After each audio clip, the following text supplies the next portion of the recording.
Hello and welcome to The Digital Shift, powered by Foxit. This is the show where technology leaders explore how innovation, AI, and smarter workflows are reshaping the way we work.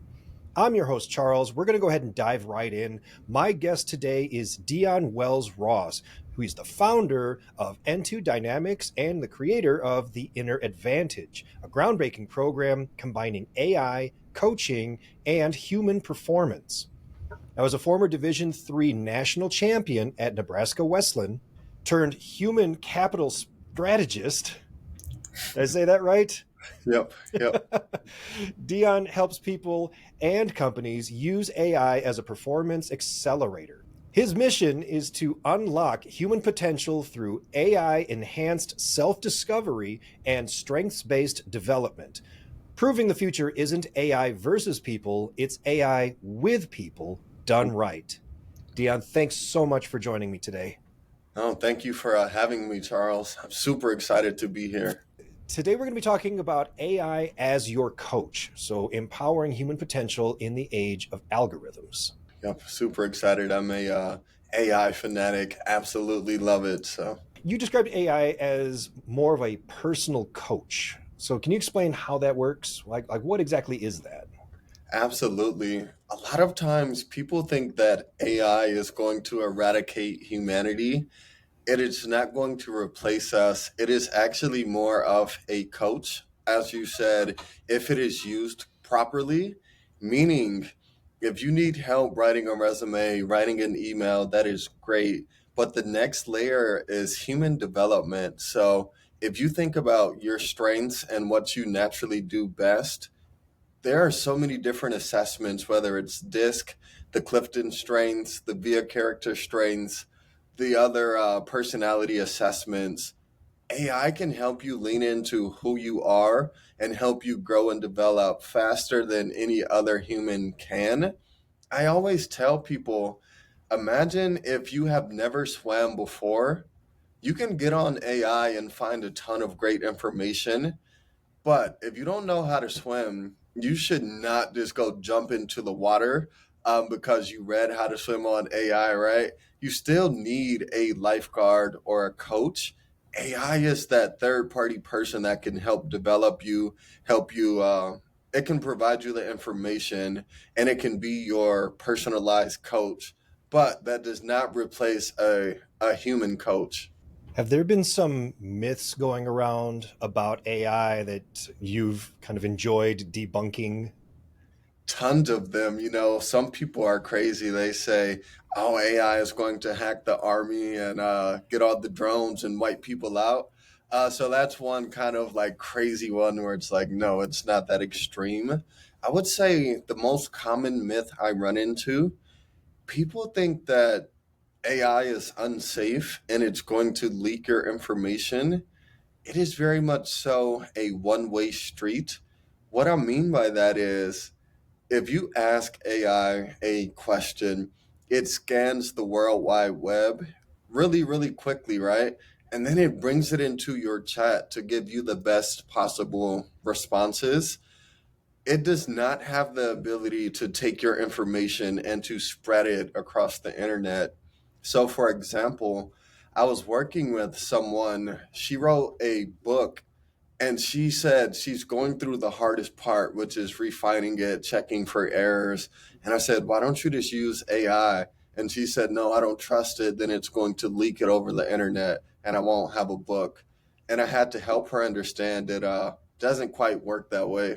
That's true. Now, I know when it comes to artists, especially people who do painting and drawing, I've seen it where AI is able to replicate your style, Hmm. especially if you're able to feed it that information. Like if you tell it, paint me a Van Gogh, AI has no idea what that means or who that is. For But sure. if I grab 10 Van Gogh paintings and feed it that, and then tell it, I want a painting like these, it's smart enough to look at all of these, understand the style, understand the brushstrokes, and then try to create something original while mimicking the style that you've fed it.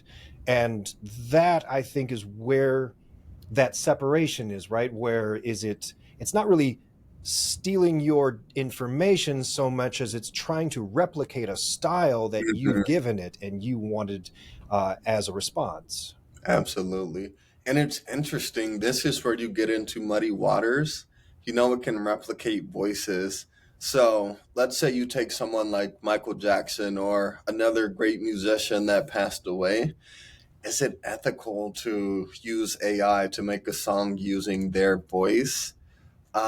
I'm not a singer, so I can't really say. I don't have a strong opinion on that, but I can see how, if people don't like that. It's copyright infringement and a lot of dynamics that just probably don't sit right. So, I think I could probably talk about AI and where it sits in the world of art all day, but we'll save that for a different discussion because right now we're talking more about what it can do on the other side of it. So the people who aren't artists, the people who are the knowledge workers, or the people who want to use AI as a coach for a learning environment hmm and things like that.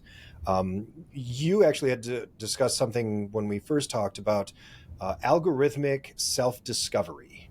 I think is what you called it. So, what exactly does that mean, and how does that actually fit in a business environment? absolutely. So, AI is personalized to how you use it and the questions you ask it. We use a lot of psychometric assessments like the VIA character strengths. It's rooted in positive psychology, and every single person has their own set of strengths. It's really, really cool when a person can say, hey, these are my top five strengths. How can I be a better software developer? How can I use these to be a podcaster? And it gives you a ton of great feedback and insights that are personalized to who you are as a person instead of this blanket statement. So that's how we use AI in our business. You can really expand this as you think about a team. We use what are called team grids, and for managers to know these are the top three strengths of my team. Hey, ChatGPT, these are my strengths. These are the strengths of my team. How can I lead them? How can we work together better? And that allows the personalization of AI and development. And that's really only scraping the surface for the workplace. I can say more, but I don't want to be too long winded. When using AI for personal assessments like this, do you ever feel like AI is going to step over the line, that it's going to take away from the human element of being able to evaluate another human being, or do you really think that it's going to remain this coach for the human in order to create a better evaluation? I think it's a combination of both. It's going to give you better information than, I won't say all people, but what most people can give you. Our program, the Inner Advantage, is actually a combination of AI based development, AI enhanced development, and coaching. So you need the combination of both. People or AI cannot listen to you and build those human connections. It can give you a ton of information, but you need a person as well that picks up on your voice inflection, your posture, some of the basic things they teach you in coaching. So we recommend a combination of both. But starting with AI is powerful because one, it's free and it's infinite wisdom, Charles. You can ask it literally anything. And trust me, I have tried to outsmart AI. I have not been able to do it yet. So Okay, so you don't necessarily have a fear that something like this might actually remove the human from the equation entirely, then. spot on. Especially when you think about coaches have the ability to give you the space to pause the human element if you're crying or if you're emotional. Um, you can't replace that with artificial intelligence. The other side is executives, business owners, directors. They think, oh, I'm going to cut cost. I'm going to replace my people with a robot or AI. They should view it as, instead of replacing your people, you can make them better by developing them, helping them accelerate. So it is a tool, it's not a replacement. When we look at it through that lens, then we start encountering the other part of it, which is I know you're using AI as a tool, and I know this tool is making you more effective. Therefore, I want greater output. I want more efficiency. I want you to be able to now do the work of 10 people Yeah. all by yourself because you have AI. Is that going to become a problem where you've turned to AI because you wanted it to be this effective coach for you to help you elevate, but instead it's become this crutch, and you have to use it all the time to develop more and more output, and there's just constantly more and more asked of you because Mhm. they know you can do more with AI. So do you ever see that becoming an issue? I do see that being a issue. It's a risk. Everything has a risk and it's two-sided. As we thought about that and built out our program, we actually use AI for well-being. So Gallup did the research, and they found that there are 5 elements of well-being for someone to actually have a thriving life.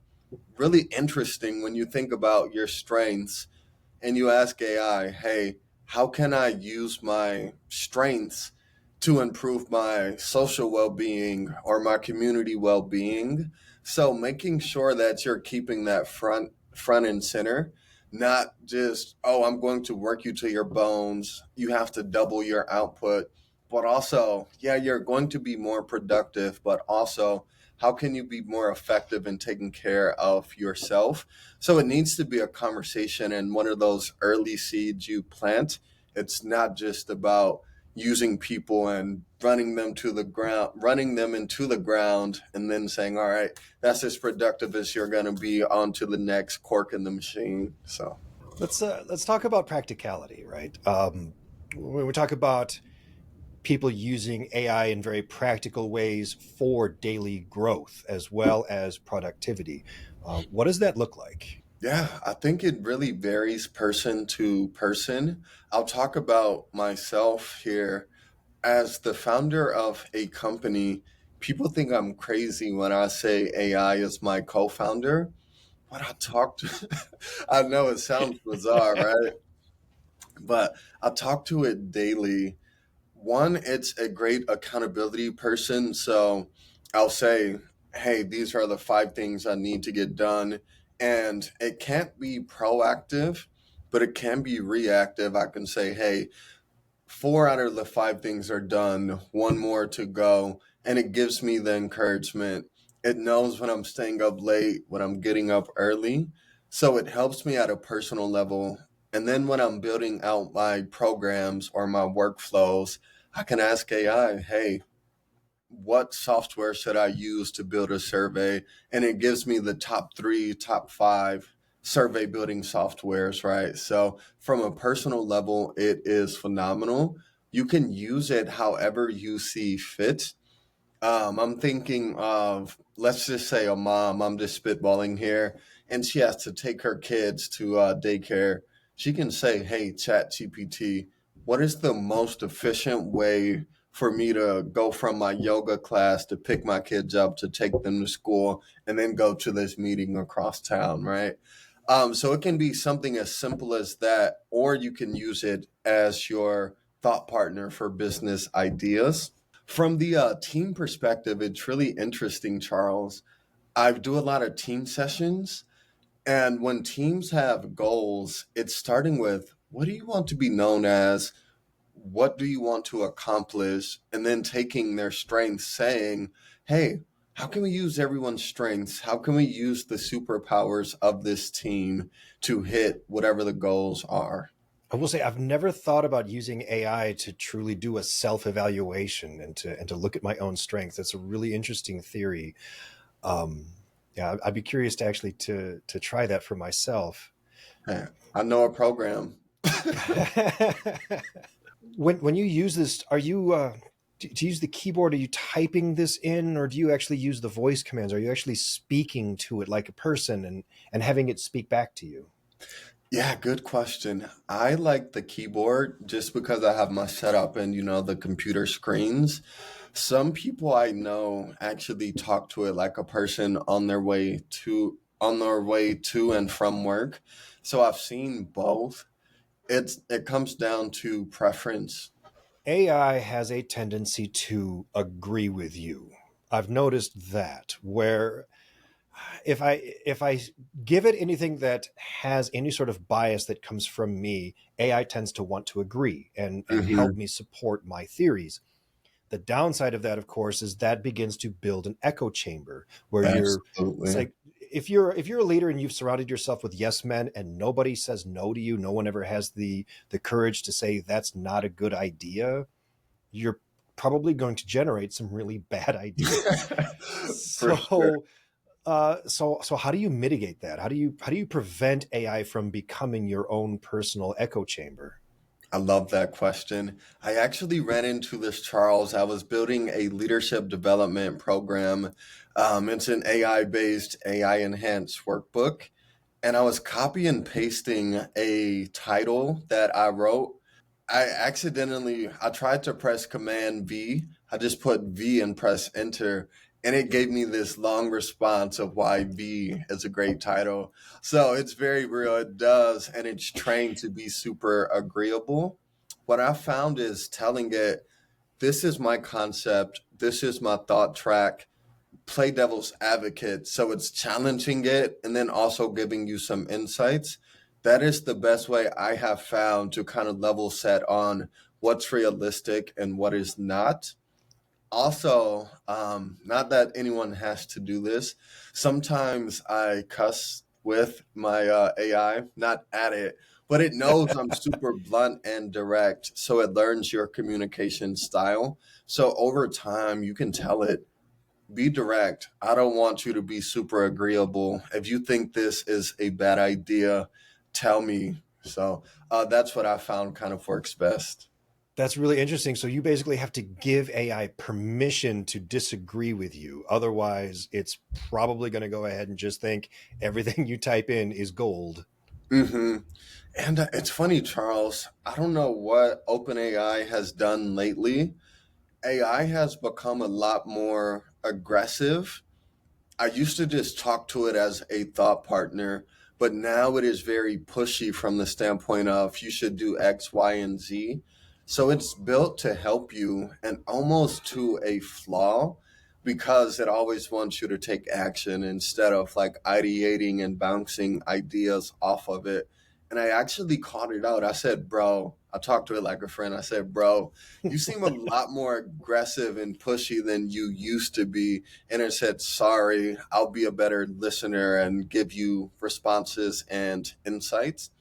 So when AI is getting out of check, if it's being too agreeable, just call it out and say, I don't want you to, I don't need you to always agree. Challenge my thinking here. It really is this developing relationship that you have to create with AI, constantly tweaking it, constantly telling it, don't talk to me like this, talk to me like this instead. And if you don't, if you're just using whatever default settings came out of the box and you don't make Mhm. any of these adjustments, then you're likely to end up with a coach that doesn't understand you and tends to give you, I hate to say the wrong responses, but Yeah, probably not the responses that you need, especially if you're using it for personal growth. absolutely.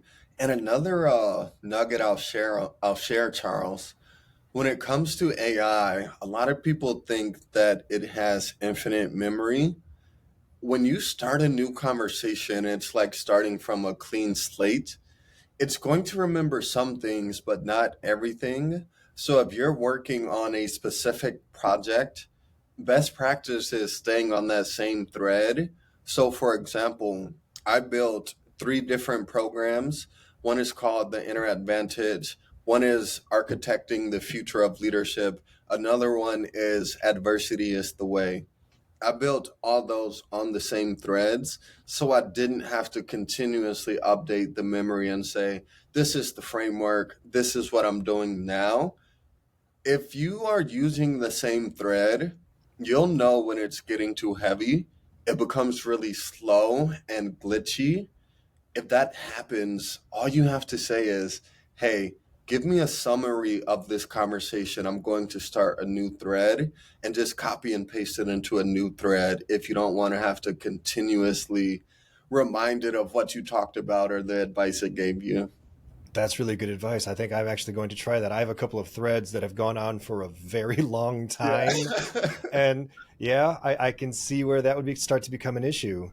I also have people who I know have used AI in the past and have had not so great experiences, and it causes skepticism. You know, when you're using it, and in the early stages, especially when you would get AI hallucinations, you would ask it for research or for statistics. It would give you a number that you know isn't right, and you could actually call it out and say, where did you find this number? And AI would actually say, gosh, I'm sorry, I just pulled that number out of thin air, let me actually do the research. And so that creates skepticism. For sure. How do you guide somebody through that so that they actually can start trusting AI again, especially if they're in an environment where they need to use it? For sure. And I want to take a look at this from two different angles, right? I want to take a look at it from that of a knowledge worker, your Hmm. typical office employee who has to work maybe with documents or whatever it is all day, and they want to use AI. And then from a leadership standpoint, so your CIOs and your CTOs and such, they need to use it, and they might need to implement it throughout the entire company. So For from sure. those two angles. I love it. So, on one side of the coin, I always tell people, I coach my clients, AI is not here to replace your thinking, and you do have to do your due diligence around, is this accurate information? What is your data source? A good tip or a pro tip I have learned: tell AI, I only want information from credible sources, peer reviewed data points or resources. So that kind of whittles it down, so it's just not pulling from anybodyknows.com, like just making stuff up. So Or from be very Reddit, if it's pulling information from Reddit, that's not a right. good, Yeah, it's and you don't terrible. want that. So just make sure you're asking it or directing it to only grab information from legitimate sources. From a leadership perspective, the same thing really applies. When leaders use AI, it helps them think better, but it should not replace your leadership ability, especially when it comes to working with people. AI doesn't work with people, and it's still new, so it's still learning. It is still growing. I always kind of tell this joke. I was teaching a seminar, and this we I don't know how this group got on this, but we were asking, have we ever really been to the moon? A person asked AI, and according to ChatGPT, it said, yes, we have been to the moon. Here's why. But then if you say, have you ever been wrong? It will say yes. So, like, how helpful is that? It's telling you yes, but it's also telling you it can be right. So, said all that to say, trust your gut and be a little more thorough. So, if it gives you numbers you just feel are not right, double check it, because it is not perfect. I know for a lot of the research that we do, um, it works a lot better if I'm able to feed it specifics and then use that to extract information or build new information Hmm. from that. So, for example, if I wanted to build a report and I had downloads from Gartner and IDC and these other places that had the statistics that I need, I could feed that in and tell it this is where I want you to pull your information from. Hmm. And then I know everything that it's going to give me is accurate. Everything that it's giving me is from the reports that I actually wanted it to pull from. Right. And you can get much better content that way, Hmm. We talked and about this, much better Charles, results. but the whole notion of garbage in, garbage out, if you feed it good data, it's going to give you great responses. One of the things we're doing in our business is leadership development. Well, Gallup is a company that studies this. They have been since 2005, so 20 years. One of their leadership reports is called The Four Needs of Followers. So I can say, hey, ChatGPT, based on Gallup's research, the four needs of followers, how can this leader use these strengths to meet these needs of their followers? And I know it's not just pulling that from thin air. Hope, trust, stability, compassion. I know them, right? So it's not just making that up. So if you can give it very specific data points, companies, or sources, it's it's going to be accurate instead of you asking it to make up what are the needs of followers. That's when it gets into, oh, I found this on Reddit or MySpace, Facebook, whatever the case may be. So One of who knows how many different blogs that people have written on the, yeah. In your experience, what are companies doing wrong when they try to roll out AI at scale, especially? absolutely. I love this question.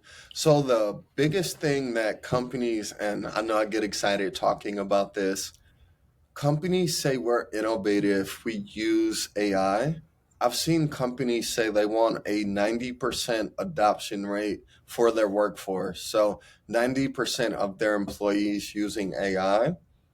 But my question was, what is the point of that? How are you measuring productivity? Is it boosting revenue? What does that actually do? And companies just roll it out and they keep it very basic from the standpoint of get this email integration. It will help you write emails quicker. It will record your Zoom calls and the AI companion guide. That's not a bad thing, but that's a pretty elementary use of AI. I think companies need to use it for personal development. So when you think of strengths, let's say, like my wife, she does medical coding and billing. If she took her strengths and said, hey, these are my strengths, how can I be a better, I think her title is billing optimization specialist. How can I be better at my job this way? The other side of it, Charles, is middle management is stressed. Being a middle manager, they're sandwiched between the people above them and their direct reports. How cool would it be if they used AI to understand their people? These are Charles this is strength. This is Charles' strengths profile as a manager. What do I need to know about him? What motivates him? How can I get him going and perform at his best? So companies need to think about it that way instead of writing emails, automating tasks, reducing expenses, but more so, how can this be that accelerator to help us really get to the edge of our organizational potential? We see a lot of companies that want to adopt AI and they love throwing out the word efficient, right? This is going to build efficiency. But it feels like such a generic word anymore. Like when you go to a restaurant, how was the food? It was good. Well, what does that mean? It was good. You've got to have Mhm. more than that. So I feel like efficiency's kind of become that word. It's the good word. It's this overall blanket. And efficient means something different to everybody that you ask. Mhm. So using this as a coach, finding your own definition of efficient. Like, what does that actually mean for you as an individual? And then as a leader, what does that actually mean for your team, your organization, your company? I think that's an important step in implementing AI is just being able to define that word. I totally agree. And another thing I'll add on top of that, Charles, the beautiful thing about AI, it is so new. We don't really know how people will and can use it. That's why companies should create the space for people to experiment and explore. Some of the biggest products in the world come from entrepreneurship. So if you think of Gmail, Google has this rule that's called the 20% rule. 20% of their employees' time is spent on random projects. Not all of them become as big as Gmail, but that wouldn't have, we wouldn't have Gmail if Google didn't give their team members the space to experiment. Same thing with Amazon, AWS. I'm not a software developer, I don't work in it, but almost every company uses AWS and the cloud based features. Well, guess what? That came from someone on their team. Same thing with Kindle, right? So, what I'm getting at is I think companies really need to allow people to experiment and explore AI. You don't know what they can build, and everyone has that creative itch. It just appears differently. So, when you talk about efficiency, yeah, what does efficiency mean for you and your role? How can you be more creative? How can you be more productive? How can you build something new? So, Every new piece of technology, uh, there's always the risk that you're going to become too dependent on it, maybe even addicted to it. It happens. for sure. I don't know if AI addiction, I don't know if that's actually a thing yet. I feel like it's definitely going to be a thing at some point. Um, have you seen that? Have you seen where people have just become too dependent on AI without any self awareness of what they're doing? So I have not seen that yet, but I will shamefully admit I am addicted to AI, but in a positive way for growth, for development. I was just talking to someone this morning at this entrepreneurial breakfast or program, and we just talked about how people need that foundational learning where you have to be able to think for yourself, and then AI can help amplify that. But her kids, they're 10 and 12, they want to start using it and they haven't learned the basics of writing, asking thought provoking questions. So if you skip that step, I do see where people will become dependent and need AI as that crutch. It goes back to the garbage in, garbage out. If you ask AI really smart questions, it's going to give you better answers, smarter answers. You can't quite outsmart it, like I said. So I do think AI addiction is something we need to be aware of. Same thing with social media. TikTok is a massive example of, death scrolling is what I think they call it. Deion Wells-Ross, you are the founder of Ento Dynamics and creator of The Inner Advantage. Thank you so much for joining me today. I had a lot of fun with this. No, thank you for having me, Charles. This was awesome.